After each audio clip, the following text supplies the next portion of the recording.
This is a real life incident, but to respect the privacy of individuals involved in this case study, we have changed their names. So, Vinay was born in 2013. However, soon his family members discovered that he had a medical condition, Thalassemia Major. And because of it, he had to undergo complete blood transfusions every few days. In case of Vinay, he had to do it every 25 days. And by the age of 6, he had undergone 80 blood transfusions.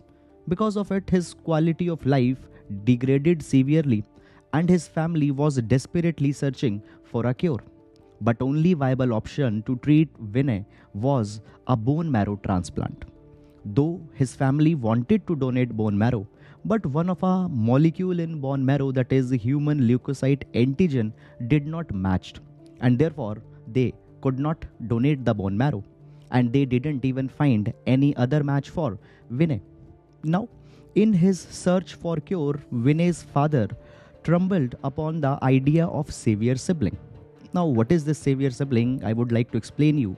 So in 2000, a child was born by the name of Adam in US, and he became the first Saviour Sibling. So that child was conceived so that he can donate one of an organ to his ailing sibling. Now Vinay's father wanted to raise one such sibling. He approached the doctors, and doctors helped Vinay's father. So they decided that ART, assisted reproductive technology, will be used, and as a process there will be pre-implantation testing that will be done. Now, what is this pre-implantation testing? So before the child will be conceived or will be implanted in the womb of Vinay's mother, the embryo would be tested that the embryo is not having any genetic condition which will make that embryo unfit for bone marrow transplant.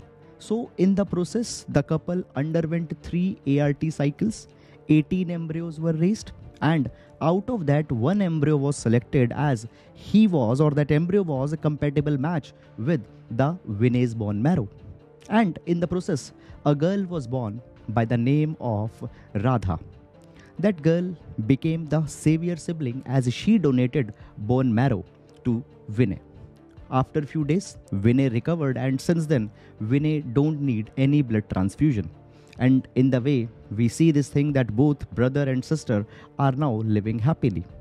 However, this case study has opened up certain ethical dimensions, certain ethical angles. Now, there are people who on one hand say that this is ethically correct, whatever happened. But on another hand, there are people who say that no, there are certain unethical angles that have been opened up. Let's discuss them one by one. So, on one hand, it has been said that in this particular case, the child that was conceived, she had been treated as an instrument, as a means.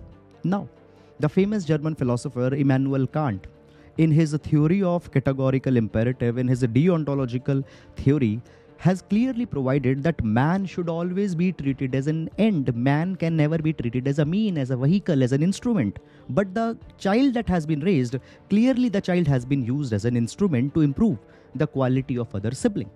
So it has been called as unethical.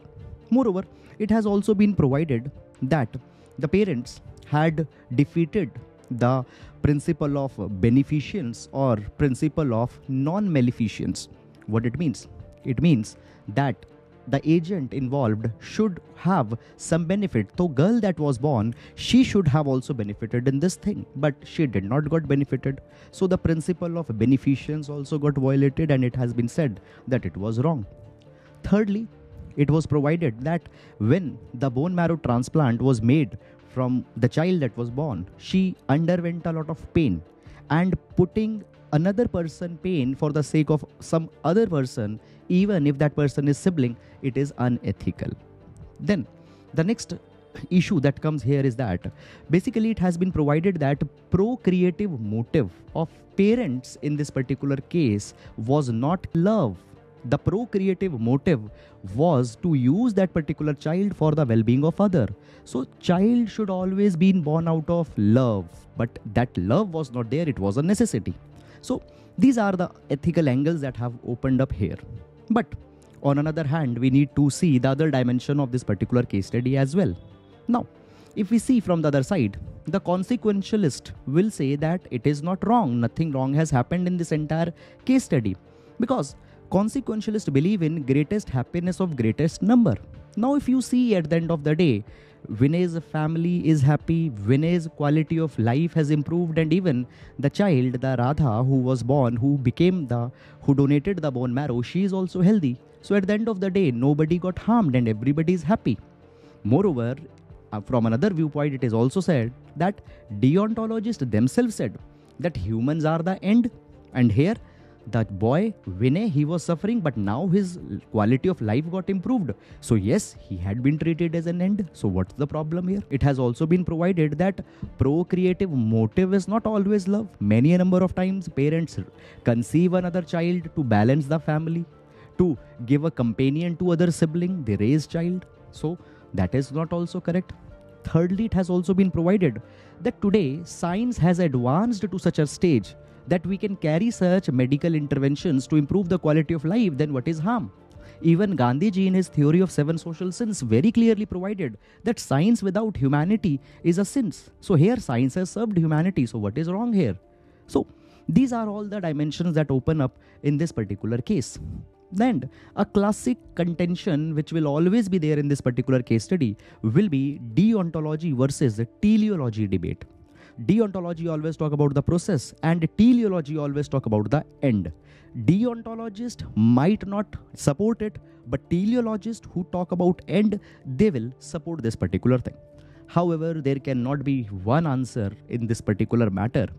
This case or this kind of thing also opened up when the first Saviour Sibling was born in US, but eventually it was concluded that it was ethically justified. And in this particular case also, it has been ethically justified. But you can have another viewpoint, you can have other perceptions to look at this particular case. But yes, we would not be able to concrete beyond all the doubts that this is the only one way to look at this in this particular case study. And this will always be there in ethics. So that is all about the today's case study. Guys, please do write in the comment box that what you believe, what should have happened, or whether it is ethical or according to you. If there are some ethical challenges, please do write in the comment box. So that is all for today in the session of Ethically Speaking. Thank you so much.